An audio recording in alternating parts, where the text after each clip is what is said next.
gentlemen, welcome to the show. I'm Carson Scott. Name changes, full-blown financial mergers, best of friends arrangements, Swiss Verein structures. The jargon can overwhelm, but strip it all away and one thing's certain, law firms are in a mad rush to innovate before private equity and other investors beat them at their own game and cream off the profits of this new asset class in the process.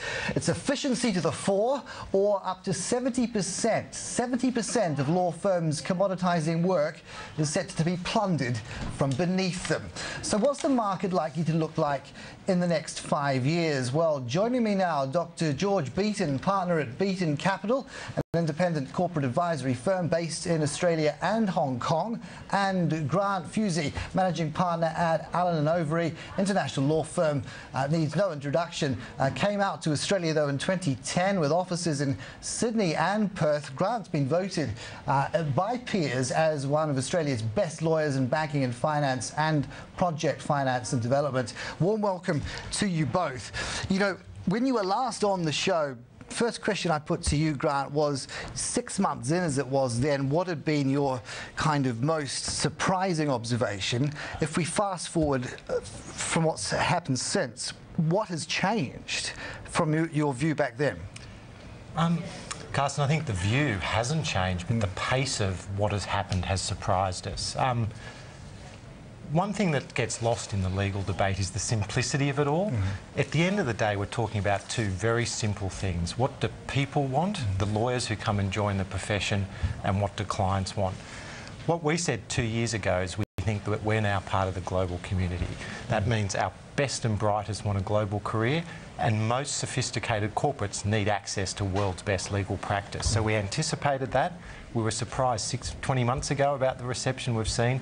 What we're surprised and pleasantly surprised about now is the pace at which that change has been accepted. And if you look at the complete unwinding of the Australian legal market, I think that's reflected the substance of those changes.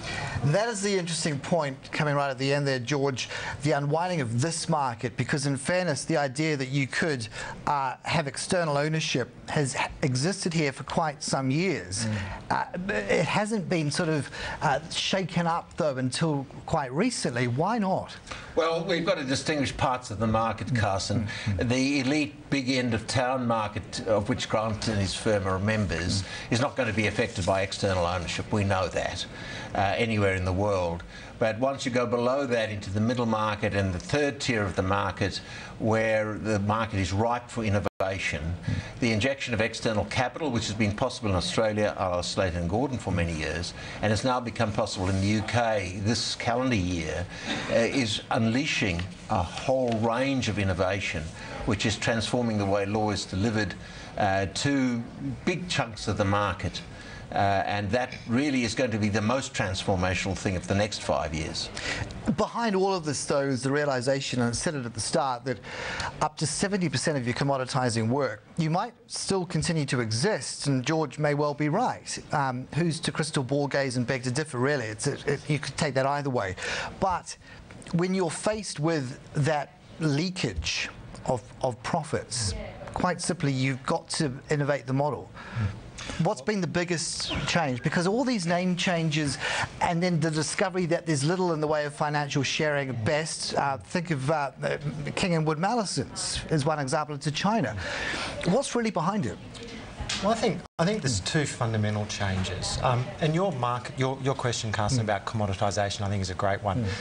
We have already been innovative. If you look at the model that Allen & Overy's adopted, we are 23 partners in Australia compared to some of the other firms in the market, which are nearly 10 times our size. Our view is that that commoditised legal work is best done by other institutions who are better structured financially and professionally to do it. We have very clearly focused purely on the work where we feel we can add value, and I think that's one of the real challenges for the market today. Well, that's the value add and then the quality consistency alongside.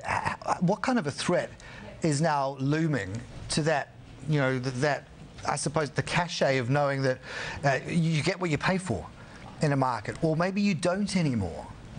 Oh, I think the market, the wisdom of the market, the wisdom of the clients will always prevail. Maybe a few mistakes along the way from which the market rapidly learns, and those who can't deliver fall by the wayside. But what we are going to see in this commodity area is the injection of technology on a scale we haven't seen before. And specifically, what are the savings to be wrought there, and why haven't those savings already been brought about? Grant? Well, I think the financial crisis was a catalyst for the change in the way the market bought legal services. And if I can do a very quick story that was relayed to me by a very, very well-known general counsel in Australia, who said to me, before the financial crisis, Grant, I had 5 Ferraris parked in my garage, 5 law firms, premium brands, and I simply chose which one of those Ferraris I took to drive. Now I sort of decide I only need 2 Ferraris in my garage, and a few, with all due respect, Holden Commodores or Ford Falcons will work very well for driving to the corner shop. So I think you've already seen a fundamental shift in the buying patterns of sophisticated buyers of legal services, and the days of them saying we go to one firm for one thing, I believe, are over. They now are very sophisticated, and for your commoditised work, they say there are certain institutions that are very good for that. For our true premium, cross-border, globalised, sophisticated work, they recognise the brands that can deliver that as well. So I think there's already been the change in the client side. It's the law firms that are catching up. And the client is segmenting this market, it's choosing its horses for its courses, and it is driving innovation through the firms who are saying we are going to be best at employment law or occupational health and safety, and we are going to go and measure ourselves in terms of market share now rather than just revenue. And show the clients that there are better value propositions in these spaces than they're able to access. It means, therefore, this debate that's going on about the big law coming to an end, the big generous law firms, I think we're already seeing it, as Grant said. What's it going to do to talent, though? Because particularly at the entry level, where there was that hierarchy, there was the expectation, the certainty, and therefore, I suppose, the peace of mind that the profession you were in delivered on request at every said stage. Has that model had to change, and what are the consequences? Well, I think the model for talent, the war on talent is always going to be there. We live in a competitive market, and that's not going to change. I think what we've now got is a fantastic position for talent in Australia. They've got real choices in their careers.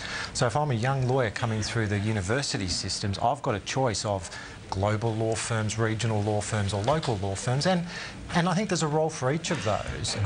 But I think the war for talent and to get the really best people is just getting hotter and hotter. What's, though, all of these, you know, the models, as I mentioned at the start, not just the name changes, but then whether it's a full-blown financial merger, whether the profits remain carved out as between jurisdictions, as distinct to each.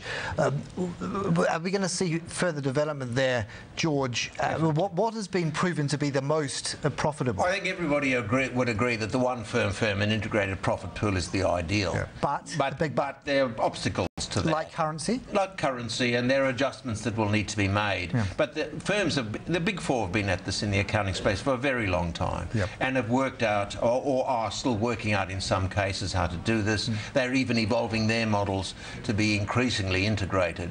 But you can find ways of sharing your profits that are separate from the way you structure the firm in a liability and jurisdictional sense. Are the Big Four accounting firms, though, almost a case set apart, simply because they bestride the globe as the Big Four in pretty much every main market, whereas, you know, by definition here, you don't have the march of the big US law firms in quite the same way yet? Yet. No, we think the next wave is going to be big US law firms in much larger numbers and different ways than they are currently here. We've got numbers of law firms. Bacon McKenzie's been here since the 60s, we should remember. Jones Day, Sullivan and Cromwell and others. But we will see a bigger wave of Americans in the next 5 years. What's going to be your response to that, and given the likely speed of it if the China story does continue? Well, our position is very clear. We think you've got to be truly global. So we've got offices in 29 countries, 40 offices. And everyone talks about China, and there's no question China is our biggest trading partner. But the biggest foreign investor of capital in Australia, by a long way, remains the United States. And if you look at our top 5 trading partners, 3 are from Asia, US and the UK. So our strategy is very much you have to be relevant globally and be able to access all of the key global markets, not just 1 or 2 of them. Yeah. What are the early signs, though, of a push into into Asia specifically from a US point of view? Are they minded to almost be turning in on their own market now, given the global downturn, the need to shore up a known position versus go on a sort of a wild hunt? Most US firms are caught in the horns of the dilemma at the moment. Revenue growth has stalled, profit growth has stalled. Asian offices are still costing many firms a subsidy. In other words, partners in Asia are being subsidised.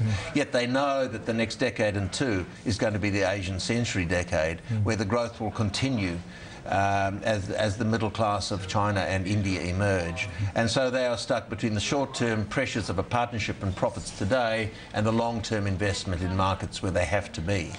Speaking of investment, can we go back on the savings from this idea of a push on innovation, that you would actually bring about material cost savings? What inside the firm is changing as we speak?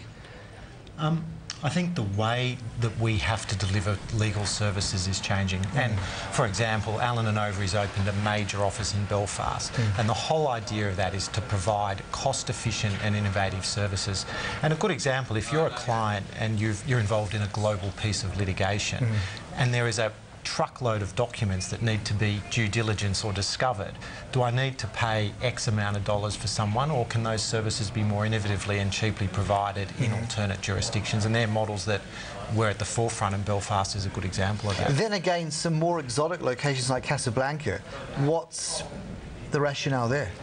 The capital flows, the energy and resources, and the emergence of Africa and the Mid East as a source of revenue, which is, coming back to Carson's point, as the West slows and growth in the US and Europe slows, you're looking at where growth is coming from, and that's just another example of where we see real growth coming.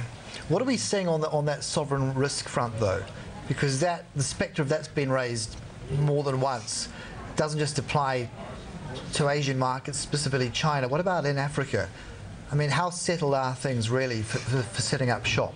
Well, you could also raise Latin America in that respect. Brazil is, being very difficult about foreign law firms coming into practice. And Russia, in Brazil and Russia. Again. So our view is that these are temporary phenomena that you simply have to live with as these markets evolve. They will eventually open. As we know, China has progressively opened for 20 years. It will continue to open. It will do it its way. And it's a question of learning to live with the Chinese and do it with them rather than at their behest.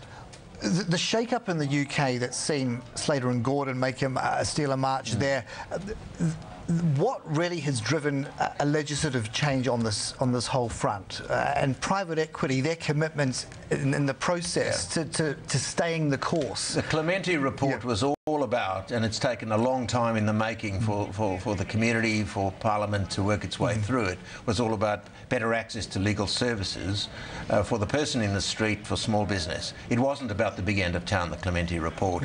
So the whole alternative business structure, the ABS legislation, which commenced this year, is about enabling innovation.